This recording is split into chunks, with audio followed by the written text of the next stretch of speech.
fight insecurity and Igbophobia in southern Nigeria by Igwe. Not because I am involved and I am of Igbo extraction. There's something out of place in the Buhari administration fight against insecurity in the southeast.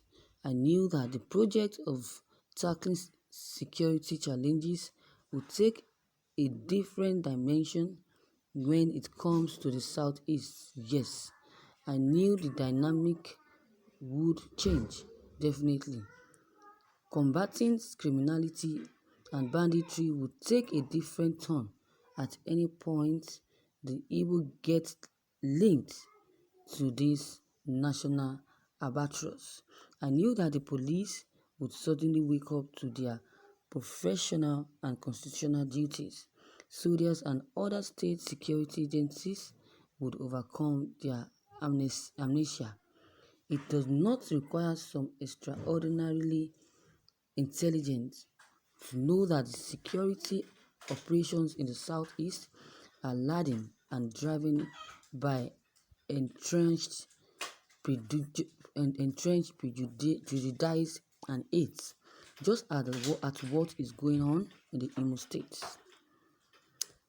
Before addressing this issue, it is pertinent to state that the pervasive insecurity in the country is bad for everyone, and all those responsible anywhere should be brought to justice with immediate effect. But is that what the Nigerian government is doing? No. The state should take all necessary measures to protect and secure the lives and properties of the citizens.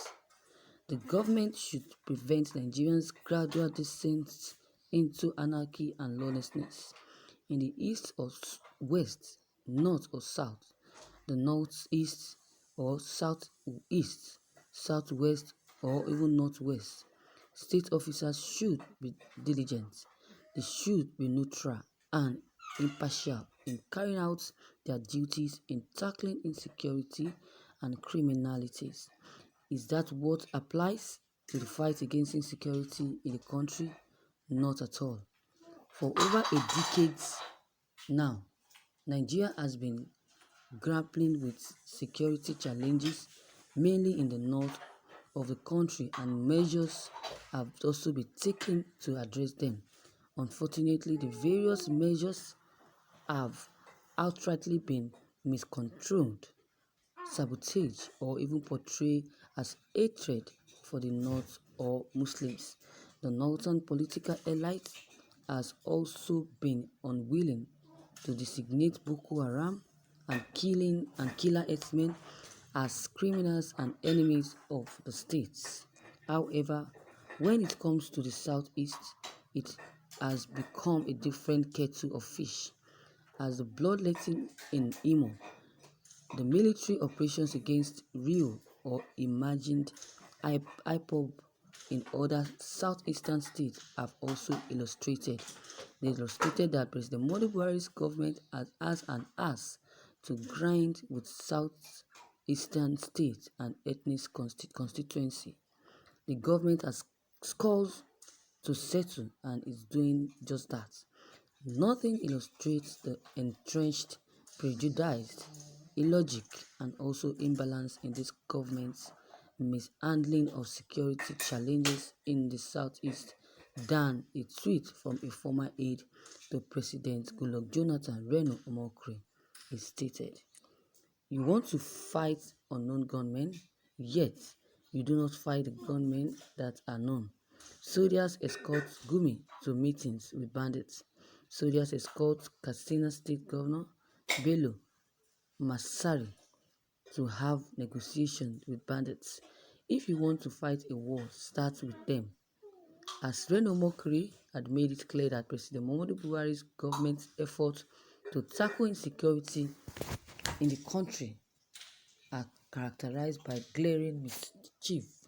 The government declared a war against unknown gunmen in the southeast when bubbling with unknown gunmen in the north and shedding killer herdsmen from justice.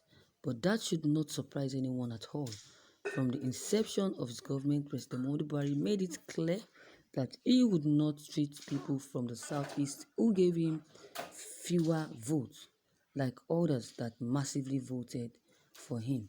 In response to what was then largely peaceful agitation for Biafra, the Buhari government declared the indigenous people of Biafra a terrorist organization. He sent police officers and soldiers to shoot and kill anyone real or imagined members or sympathizers of IPOB. Now imagine this, the President Muhammadu Buhari did not proscribe Miyetti Allah and other Fulani herdsmen associations that perpetrated murderous violence and savage killings across the northern terrorist organizations. The government did not send soldiers to shoot at sight any real or imagined Fulani herdsmen or Muslim militants that have killed and continue to murder innocent Nigerians. Police detectives have not been sent to areas where Fulani herdsmen are living in the country. Instead, Buhari sent the state army to protect them. The government engaged in rehabilitating ex-Boko Haram militants, investigating them into state security apparatus. The southern state government have conferred with Fulani jihadists, Muslim militants, kidnappers, and bandits. They have met with them, negotiated with them, paid ransom to them in the presence of police officers and soldiers. Fulani bloodletters have kidnapped and murdered. Tessie! If I come and meet